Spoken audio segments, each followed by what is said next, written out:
ചെമ്പനീർ പൂവിൻ്റെ നാളത്തെ പ്രൊമോ റിവ്യൂലോട്ട് എല്ലാ കൂട്ടുകാർക്കും സ്വാഗതം. അങ്ങനെ ശ്രുതിയാണെങ്കിൽ ABC ജ്യൂസൊക്കെ ഉണ്ടാക്കിയിട്ട് കുടിക്കാൻ നിൽക്കുന്ന സമയത്ത് ചന്ദ്രമതി ആണെങ്കിൽ അത് കാണുകയാണ് കേട്ടോ. ചന്ദ്രമതി ആണെങ്കിൽ പൊട്ടിത്തെറിച്ചുകൊണ്ട് ശ്രുതിയോട് പറയാണ്, ഓ അവളുടെ ഒരു ABC ജ്യൂസ് മാത്രമേ കുടിക്കത്തുള്ളൂ, അല്ലാതെ വേറൊരു ജ്യൂസും കുടിക്കത്തില്ല. ഇവിടെ ഉള്ള ആളുകൾ എന്താണോ കഴിക്കുന്നത്, എന്താണോ കുടിക്കുന്നത്, അത് മാത്രം നീ കഴിച്ചാലും കുടിച്ചാലും മതി കേട്ടോടി എന്ന് പറഞ്ഞിട്ട് അങ്ങോട്ട് ദേഷ്യപ്പെടുകയാണ് കേട്ടോ സുഹൃത്തുക്കളെ. പിന്നീടാണെങ്കിൽ നമ്മുടെ സച്ചിൻ രേവതിയും പോയിട്ട് അച്ഛമ്മേനെ വീട്ടിലേക്ക് കൂട്ടിക്കൊണ്ടിരുന്ന സമയത്താണെങ്കിൽ നമ്മുടെ രവിയേട്ടനാണെങ്കിൽ ചന്ദ്രമതിയോട് പറയുകയാണ്, ദേ ചന്ദ്ര, നീ ഇപ്പോൾ ശ്രുതിയോട് പെരുമാറുന്ന പോലെ അമ്മ ഇങ്ങോട്ട് വരുന്ന സമയത്ത് നീ പെരുമാറിയാണ്ടല്ലോ, അമ്മ അത് മനസ്സിലാക്കുകയും ചെയ്യും, നിന്നോട് അത് ചോദിക്കുകയും ചെയ്യും. പിന്നീട് അമ്മ നടന്ന കാര്യങ്ങൾ മുഴുവൻ അറിയുകയും ചെയ്യും, അത് വലിയ പ്രശ്നമാവുകയും ചെയ്യും. അതുകൊണ്ട് നീ ശ്രുതിനെ ദ്രോഹിക്കാനോ ചീത്ത പറയാനോ നിൽക്കരുത് എന്ന് പറഞ്ഞിട്ട് രവിയേട്ടനാണെങ്കിൽ നല്ല രീതിയിൽ ഉപദേശിക്കാൻ കേട്ടോ.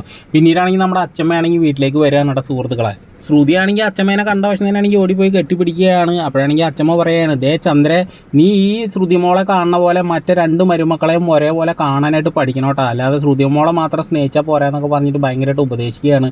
അത് കേൾക്കുമ്പോഴാണെങ്കിൽ ചന്ദ്രമതിക്ക് നല്ല കലിപ്പാവുണ്ട് കേട്ടോ സുഹൃത്തുക്കളെ. അത് കേട്ട സച്ചിയാണെങ്കിൽ അച്ഛമ്മയോട് പറയുന്നത്, അയ്യോ അച്ഛമ്മ അത് വേണ്ട, ആ ഭാഗ്യം ഇവൾക്ക് തന്നെ ഇരിക്കട്ടെ. എന്തായാലും രേവതി ഹാപ്പിയാണ് അച്ഛമ്മയെന്ന് സച്ചിയാണെങ്കിൽ പറയാൻ കേട്ടോ. പിന്നീടാണെങ്കിൽ നമ്മുടെ സച്ചിയും രേവതിയും കൂടിയിട്ട് ചന്ദ്രമതിക്ക് സാരിയൊക്കെ കൊടുക്കുകയാണ്. അപ്പോഴാണെങ്കിൽ ചന്ദ്രമതി പറയുന്നത്, എനിക്കൊന്നും വേണ്ട നിങ്ങളുടെ ഡ്രസ്സ് എന്ന് പറഞ്ഞിട്ട് ദേഷ്യപ്പെട്ട് തിരിച്ചു പോകാൻ നിൽക്കുന്ന സമയത്താണെങ്കിൽ ശ്രുതിനെ കാണാൻ കേട്ടോ. ശ്രുതിയാണെങ്കിൽ ഇങ്ങനെ നോക്കുകയാണ് ചന്ദ്രമതിയുടെ മുഖത്ത്. അപ്പോഴാണെങ്കിൽ ചന്ദ്രമതി തിരിച്ചു പോയിട്ട് പറയുന്നത്, അല്ലെങ്കിൽ വേണ്ട, എന്തായാലും നിങ്ങൾ വളരെയധികം കഷ്ടപ്പെട്ട് കാശ് കൊടുത്ത് മേടിച്ചതല്ലേ, അതുകൊണ്ട് അത് ഇങ്ങോട്ട് തന്നേക്കെന്ന് പറഞ്ഞിട്ട് മേടിക്കാൻ കേട്ടോ. എന്നിട്ടാണെങ്കിൽ ശ്രുതിയുടെ മുന്നിൽ കൂടെ ഭയങ്കര സ്റ്റൈലായിട്ട് അങ്ങോട്ട് നടന്നു പോകാനാണ്. പിന്നീടാണെങ്കിൽ നമ്മുടെ സച്ചിൻ രേവതിയും രവിയേട്ടനാണെങ്കിൽ ഡ്രസ്സ് കൊടുക്കാൻ കേട്ടോ. അപ്പോഴാണെങ്കിൽ നമ്മുടെ സച്ചിയാണെങ്കിൽ പറയുന്നത്, എൻ്റെ ഓരോ ആഘോഷത്തിലും മാത്രമല്ല എൻ്റെ ഓരോ ശ്വാസത്തിലും അച്ഛനോടുള്ള സ്നേഹം അടിച്ചാന്ന് പറഞ്ഞിട്ട് രവിയേട്ടനെ കെട്ടിപ്പിടിക്കാൻ കേട്ടോ സുഹൃത്തുക്കളെ. അപ്പോൾ എല്ലാവർക്കും ഈ ഒരു പ്രൊമോ റിവ്യൂ ഇഷ്ടമായിട്ടുണ്ടെങ്കിൽ ഒന്ന് ലൈക്ക് അടിച്ചും ഹൈപ്പ് ചെയ്തും സപ്പോർട്ട് ചെയ്തിട്ട് പോകണം കൂട്ടുകാരെ. സബ്സ്ക്രൈബ് ചെയ്യാൻ മറക്കല്ലേ.